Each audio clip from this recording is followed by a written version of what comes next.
안녕하세요.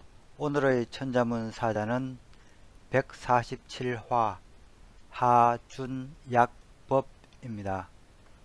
어찌하 쫓을준 약속할 약 법법입니다.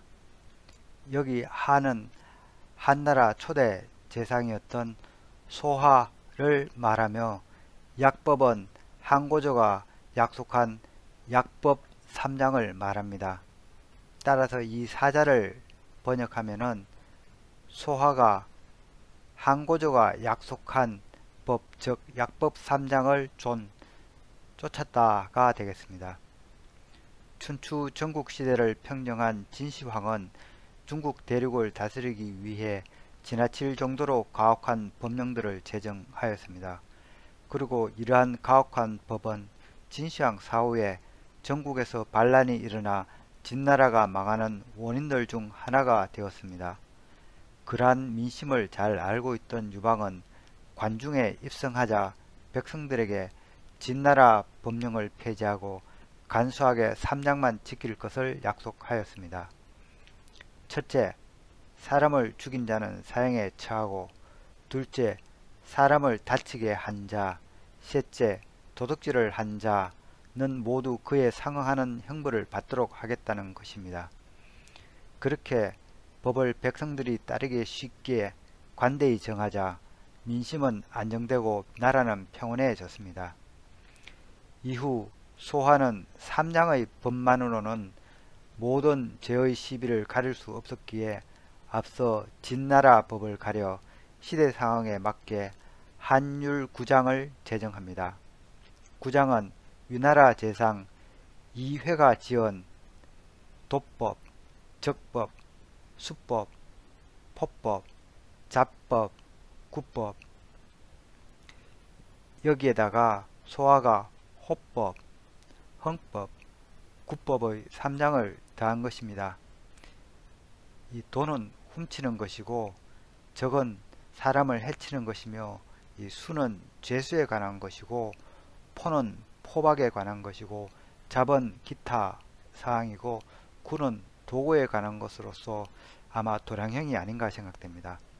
그리고 소하가 추가한 것은 이 호는 가옥에 관한 것이고, 흥은 사람의 징발, 그리고 이 구는 마소의 징발에 관한 법으로 보여집니다. 그래서 천자문 사자는 이 소하가 한고조가 약속한 3장의 원칙 하에 이 구장률을 만든 것을 이야기하고 있습니다. 가혹한 법으로 백성을 통제하려 했던 진은 진시황이 천하를 통일한 후 16년 만에 멸망했지만, 이러한 간소화된 법령으로 민심을 다독거린 한나라는 400년이나 지속되었습니다. 이는 백성을 다스리는 데는 엄격한 법보다는 이 자유로운 덕치가 필요하다는 점을 시사한다 하겠습니다. 이 초상이 소하입니다. 한신 장량과 더불어 한나라 개국 상글로 꼽히는 인물입니다. 소하는 한고조의 초안 전쟁에서 후방을 책임지며 뛰어난 업적을 남겼지만, 통일 이후에도 재상으로서 능력을 발휘하여 한나라의 오랜 번영을 위한 초석을 닦은 인물로 유명합니다.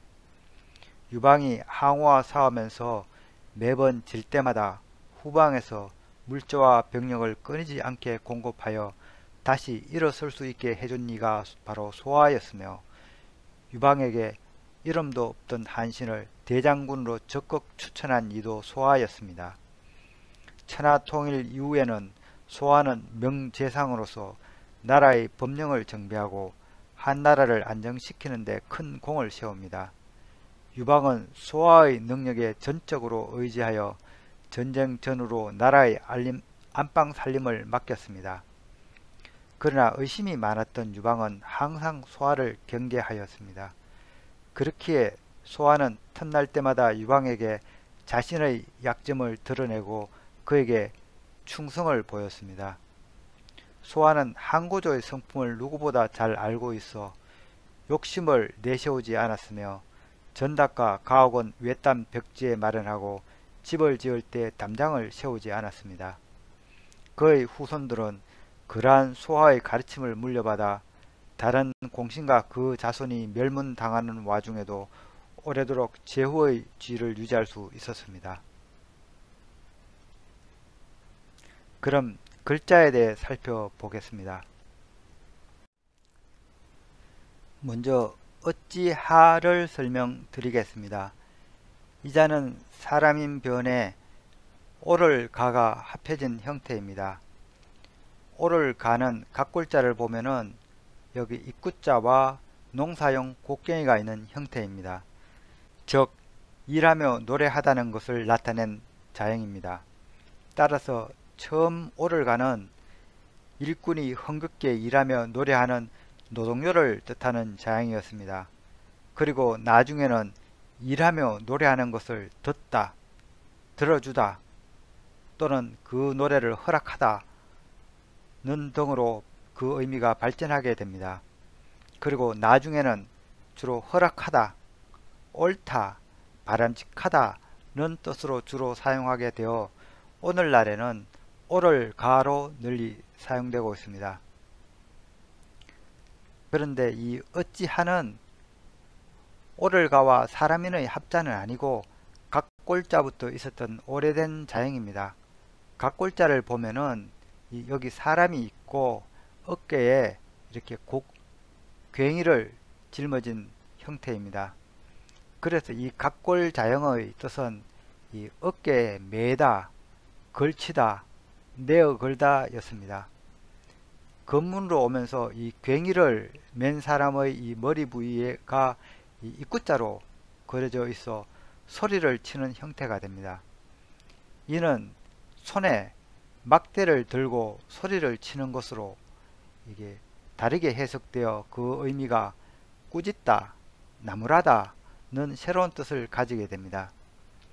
소전을 오면서 이 입구자와 괭이의 조합은 이 오를 가로 분리되고 앞에 사람 인변이 생기게 됩니다. 따라서 이 형태는 이 사람에게 허락을 구하는 형태 혹은 옳은지 묻는 그런 형태가 됩니다. 그래서 오늘날 자형의 서임새는 이 사람에게 뭔가 묻는다 하는 이런 물음의 의미로서 어찌, 어느, 어떤, 언제, 얼마나, 무엇 등의 의문을 나타내는 데 사용되고 있습니다. 그러다 보니 원래 이런 매다는 의미를 따로 나타내기 위해 재료인 풀조자가 초과된 이 멜하자가 따로 만들어졌습니다. 이는 옛날 멜빵 재료가 직과 같은 풀이었기 때문입니다. 다음 자는 쪼철준입니다. 이 자는 쉬엄쉬엄 갈 착과 노풀존의 합자로 되어 있습니다. 쉬엄쉬엄 갈 착은 거리를 걷는 늘어진 발걸음을 나타낸 자형이라 이미 말씀드린 바 있습니다.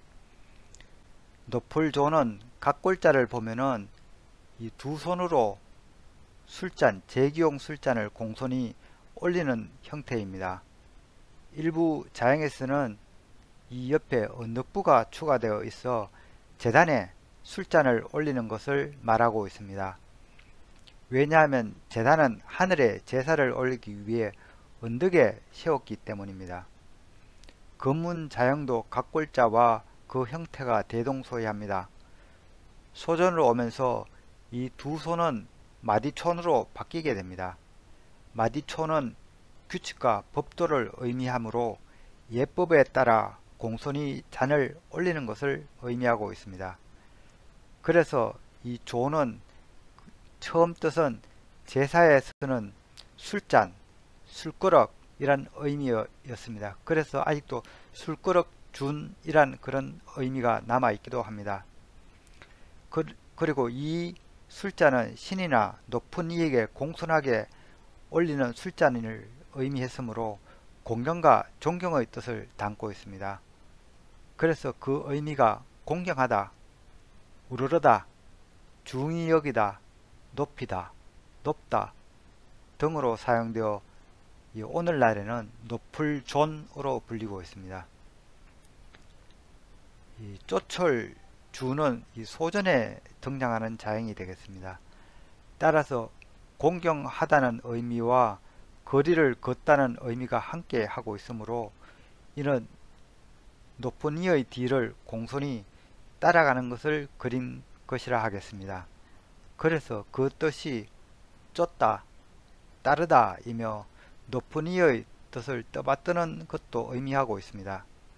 한편 이런 높은 이가 아래 사람을 거느리는 것으로도 해석되어서 거느리다, 뛰어나다는 뜻도 함께하고 있는 것이 쫓을 준이 되겠습니다. 다음 자는 약속할 약입니다. 이 자는 실사자와 구기작의 합자입니다. 실사는 세사 세 가닥을 꼬아 만든 시를 그린 상형 문자라 이미 말씀드린 바 있습니다. 구기작은 손잡이가 있는 국자에서 나온 자형입니다. 액체를 이런 퍼담는 국자 혹은 바가지를 본딴 자형으로서 이러한 형태를 나타내는 자형에 대해서 이미 제가 한번 설명을 드린 적이 있습니다. 여기 반드시 필과 여기 대성자가 있습니다. 반드시 필은 이 물바가지, 특히 음용수를 의미하여 꼭 필요한 것으로서 반드시 필로 발전되었다고 말씀드린 바 있습니다. 이 대성은 115화 성계 납패에서 오를성을 설명드리면서 언급한 적이 있기도 합니다. 이 자는 곡물을 퍼담던 손잡이가 있던 큰 바가지를 그린 것입니다. 추가로 이 말두자가 있습니다. 이 말두도 곡식을 담던 큰 바가지에서 나온 자형이 되겠습니다. 구기작은 여기 손잡이에 손이 없죠. 이것은 작은 잔을 그린 것입니다. 조선시대 부피 단위로 가장 작은 것이 이 작이었습니다. 주로 작, 홉, 대, 말로 이렇게 10배씩 부피가 커지고 있습니다. 이 작은 약 18mm 정도 됩니다. 그래서 그 1000배가 되는 이 말은 18리터 정도가 되겠습니다. 참고로 여기서 언급되지 않는 이 홉자가 있죠. 홉자가 이 합자에서 나온 거죠. 유일하게 이 자형이 이 바가지 모양이 아니고 이 뚜껑이 있는 그릇 형태에서 나온 것이 이 홉자가 되겠습니다. 그래서 매우 작은 잔으로 한 모금에 해당하는 것이 이 구기작이며 따라서 이 작은 술잔 하나를 의미하고 있습니다. 그래서 그 의미가 이 구기는 보통 구기라고 하면은 이 술 푸는 국자를 말하죠. 또 술을 따르다 아니면 술을 푸다 아니면 술을 떠내다 그런 의미가 있는 것이 이 구기작이 되겠습니다. 이 작을 이용하여 만든 자형을 살펴보면은 이 술을 따른다는 것을 나타내기 위해 이 술자가 변에 붙은 이 술부을 작이 있고, 그리고 술을 푸는 이 국자의 재료가 나무목이어서 이 나무목을 변에 붙인 이 구기작도 있습니다. 또 이 샘물 위에 떠 있는 이 작은 주박을 의미해서 이 물숫자가 들어가 있는 경우가 있습니다. 이런 경우는 샘물 위에 이런 작은 잔이 있다고 해서 샘솥을 작이라고 불립니다. 혹은 익힐 약으로도 불리는데 이런 샘터가 아닌 끓는 가마솥 위에 떠 있는 국자로 해석해서 익히다, 삶다는 의미가 만들어진 것입니다. 그런데 이 약속할 약은 소전에서 만들어진 것이 아니고 각골자부터 있었던 아주 오래된 자형으로 지금까지 설명드린 구기작하고는 큰 상관은 없습니다. 각골자를 보면은 여기 실타래와 칼도자가 있는 형태입니다. 이는 이 긴 매듭을 이 칼로 잘라낸다는 그런 의미입니다. 그래서 각골자는 자르다, 줄이다, 나누다 등을 의미했습니다. 그러나 점차 이 자는 풀기 어려운 매듭, 칼로 자를 수밖에 없는 단단하게 엉킨 실타래라는 그런 의미로 자형의 의미가 변하게 됩니다. 그래서 단단히 묶다, 맺다 등의 의미로 발전하고 한번 맺은 것은 풀 수 없다 하여 약속하다는 의미에까지 다다르게 되었습니다. 그래서 약은 오늘날에는 약속하다는 뜻으로 가장 많이 사용되고 있습니다. 한편 원래부터 있었던 이 줄이다, 나누다는 그런 각골에서의 의미는 아끼다, 인색하다 그런 의미로 오늘날 남아있기도 합니다. 단단하게 묶인 매듭을 칼로 자르는 것은 이 알렉산더 대왕의 고르디우스 매듭이 유명하죠. 프리기아 수도 고르디움에는 풀 수 없는 매듭이 있었고 이것을 푸는 자가 아시아를 정복한다는 예언이 있었습니다. 마침 그곳을 지나던 젊은 대왕 알렉산더는 단박에 칼로 매듭을 끊어버렸습니다.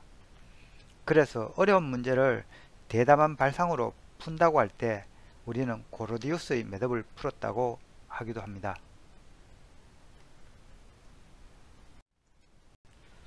오늘의 마지막 자는 법이 되겠습니다. 이 자는 삼수변에 갈거가 있는 형태입니다. 이 삼수변은 물이 흐르는 모습에서 나온 자형이 되겠습니다. 갈거는 각골자를 보면은 이 입구를 나서는 큰대자의 사람을 그리고 있습니다. 그래서 이 자는 이 문을 나선 사람, 즉 떠나다, 가다를 의미했습니다. 또한 시간이 가다는 뜻으로도 해석되어 과거를 나타내는 자이기도 합니다. 또는 이 자는 문 밖으로 쫓아내다, 버리다, 돌보지 않다는 그런 부정적인 의미도 있습니다.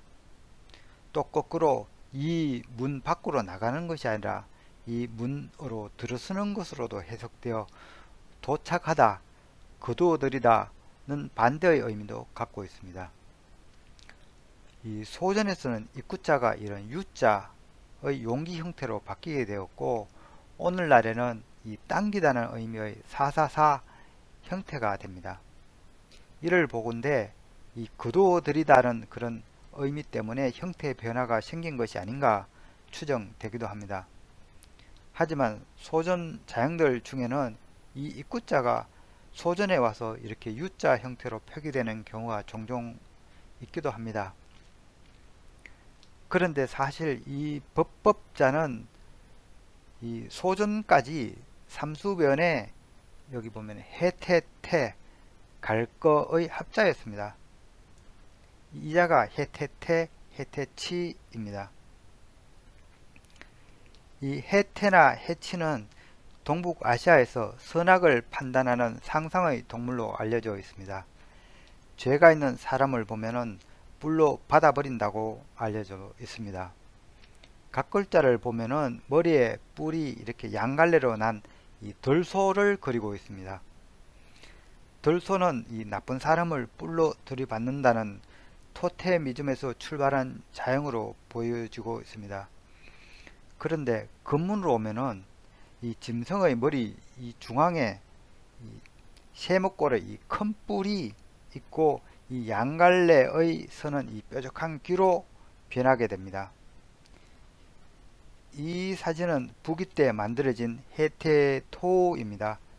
이 중앙에 이 뾰족한 이 뿔이 있고 또 양갈래로 이 뾰족한 형태의 귀가 있습니다. 검은 이후로 해태는 이 수하나 조각에서 이러한 이 일각수의 형태로 그려지고 있습니다. 해태는 선악을 판단하는 짐승으로 받들어져서 우리나라 검찰 청사에도 일각수 해태 청동 조각상이 있기도 합니다.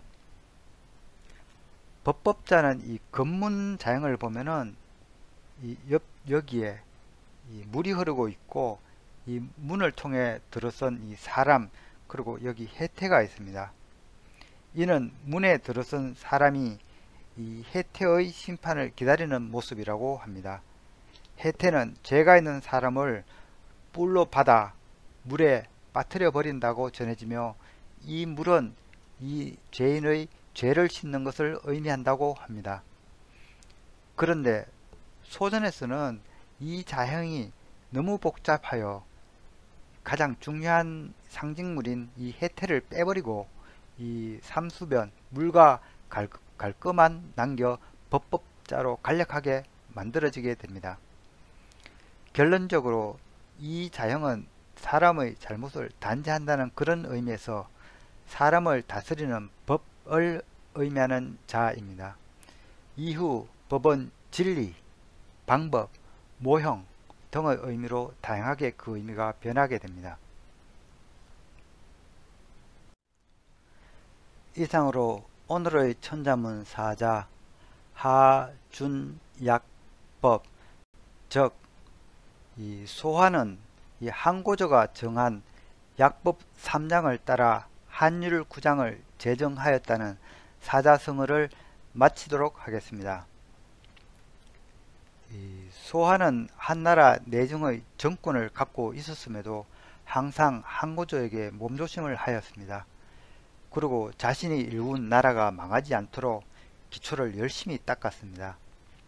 이와 반대로 한신은 통일전쟁 후 자신을 대우하지 않는 유방에게 노골적으로 불만을 드러내었습니다.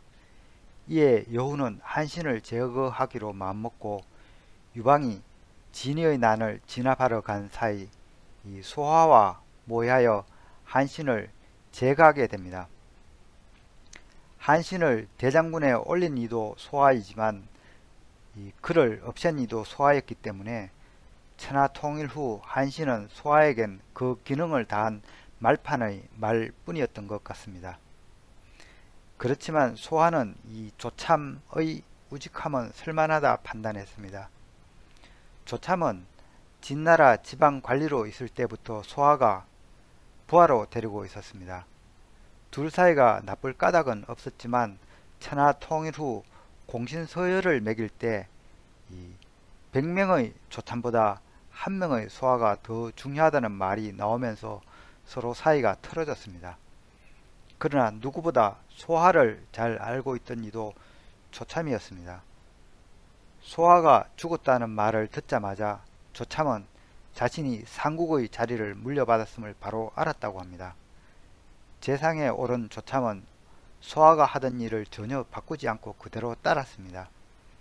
그는 언변은 어눌하지만 진득한 사람만을 뽑아 소화가 하던 일을 맡겼으며 언변이 능하고 부지런한 자는 모두 쫓아내었습니다. 재상이 된 조참이 놀기만 하자 2대 해제가 걱정을 하며 나무랍니다. 그러자 조참은 폐하는 선제보다 못하고 나도 소화에 못 미치는데 소화가 한 그대로 하는데 무슨 문제가 있습니까? 라고 했다고 합니다. 바로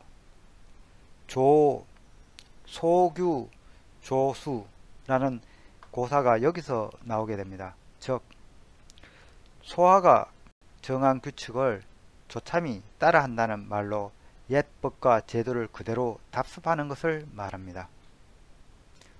지금까지 시청해 주셔서 감사합니다.